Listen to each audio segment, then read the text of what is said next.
Hey everyone, welcome to week one of our course. This is just my little video introduction of this week's module. I've given you a video overview of the syllabus and a kind of a general video welcome to the course, but I want to spend a few minutes just going over what you're going to learn this first week. Week one, you cover the first 2 decades of the 20th century. For the most part, and most weeks after that will be a decade at a time, but we group it up a little bit here. So that period from 1900 to 1910 and beyond even is known as the progressive era, much to many people's surprise, because a lot of times people think that the word progressive is mainly to be associated with current politics and so on, conservative, progressive, and all that. Well, they had it going on 100 plus years ago as well, to the extent that that whole era, when like Theodore Roosevelt and William Howard Taft and some of those were president, a lot of changes were happening. There was progress, obviously, hence the name Progressive Era, but um, new things happening in terms of government control over like food and drugs. The FDA was created during that period of time to create protections for consumers. Um, there were just other things in place in terms of government involvement in the lives of the people that hadn't happened before. And so I think you'll find that part interesting. And then as we get into that second decade of the 20th century, the focus shifts partly, at least, to World War One and U.S. foreign policy during that period of time. For a lot of Americans today, World War One is poorly understood. I'm getting some glare on my glasses there. Maybe this will help. There we go.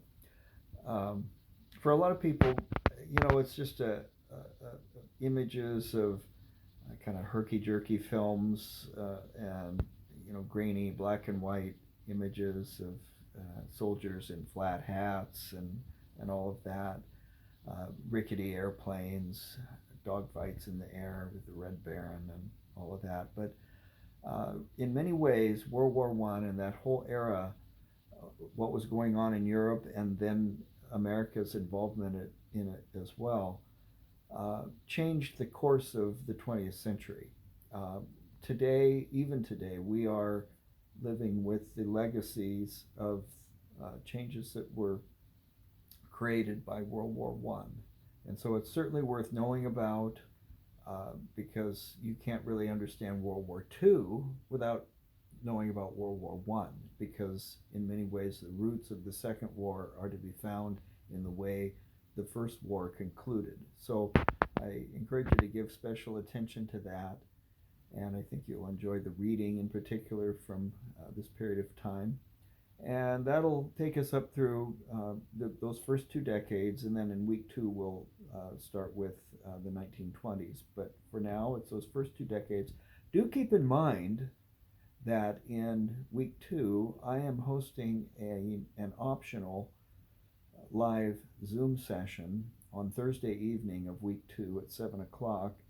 For any of you who want to join with me on that, it'll be just an hour or so of some stuff that I like to go over that I have a hard time conveying in the course site as such. Just some additional stuff on how to think about history and perspectives and that sort of thing.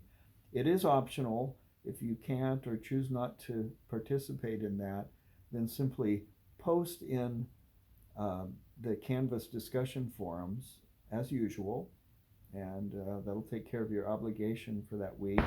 But if you can join in the Zoom session, then you get to opt out of posting for that week for the time that you invest in being present for that. So I really hope that many of you can make it, but typically not everyone can. So that's my little overview for this week, and I'll be seeing you in the discussion forums.